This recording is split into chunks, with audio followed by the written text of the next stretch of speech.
Many of you have already done loops, and you realize that a loop in essence is a way to repeat an action over and over and over again. A function, on the other hand, is used to repeat a collection of actions, or in essence to create an entire process. A good example of using a loop would be when you walk. You put the one foot in front of the other, and then you in essence do that again and again and again.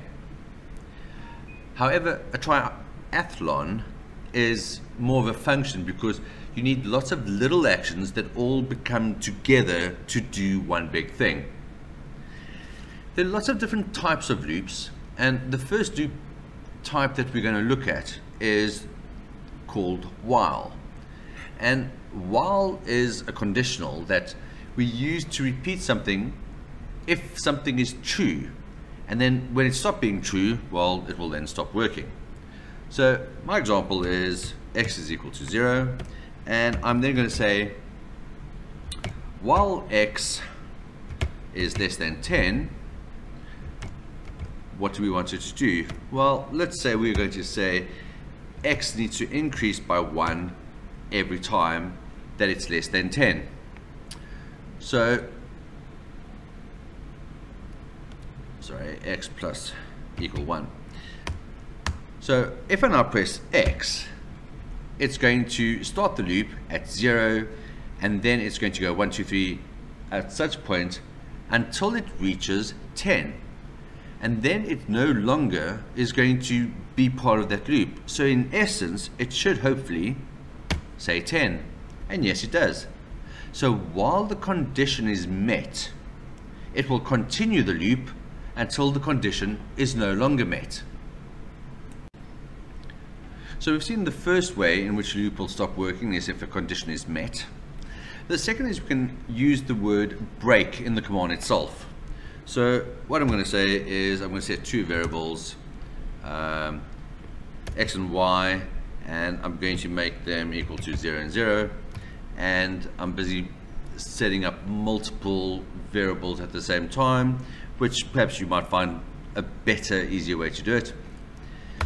Now I'm going to say while a statement is true,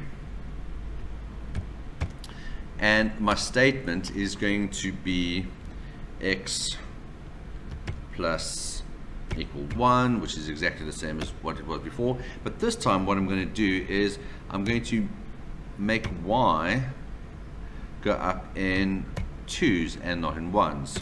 So my condition is if x plus y is less than 10 together, remember, and then what we wanted to do, well, we then actually wanted to break. So if I now type in an x, it should come up with the number 4. And if I type y, this will make a little bit more sense. So 4 plus 8 is equal to 12. And the reason why that then stopped is because x plus y was no longer 10. So the number 3, if x was 3, then y would be 6. 3 and 6 is 9. So then that would still be true. So once again, you can use the word break to stop a loop from continuing forever. For loops. For each item in a list or a range, we can repeat something. And the letter I is for each individual item in that list. So let's start and let's create a list. And I'm just going to make some random numbers in my list. And now I'm going to say for I, which is the individual thing, in X.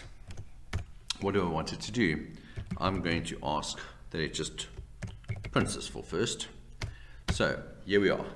It's taken that list and it's printed each thing individually on its own line. So the next thing that we can now do is we can now combine the for loop with a range. And a range creates a sequence of numbers from 0 to the number before whatever you type.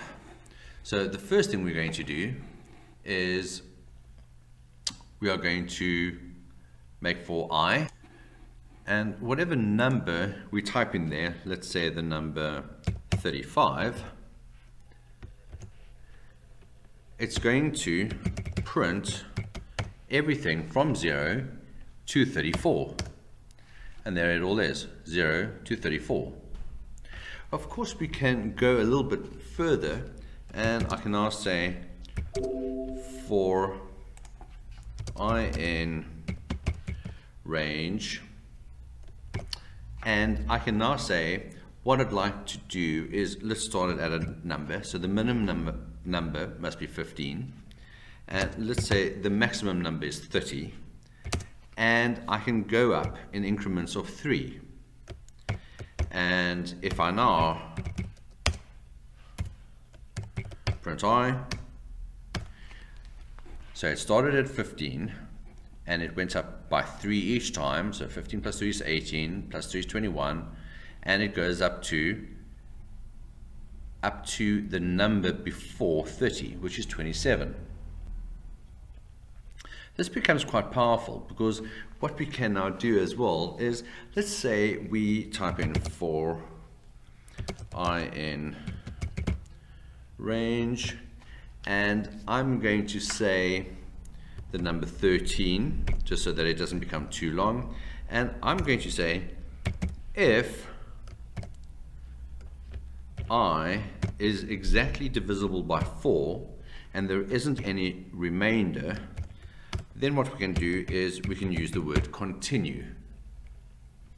Now, the word continue is used when we want to skip a number or skip a bunch of numbers, and we're then going to use the word continue so that it then continues that range. So I'm going to say continue, and I'm now going to say print I. And what you'll now notice is it prints the range from 0 to 12, but it only does multiples of 4.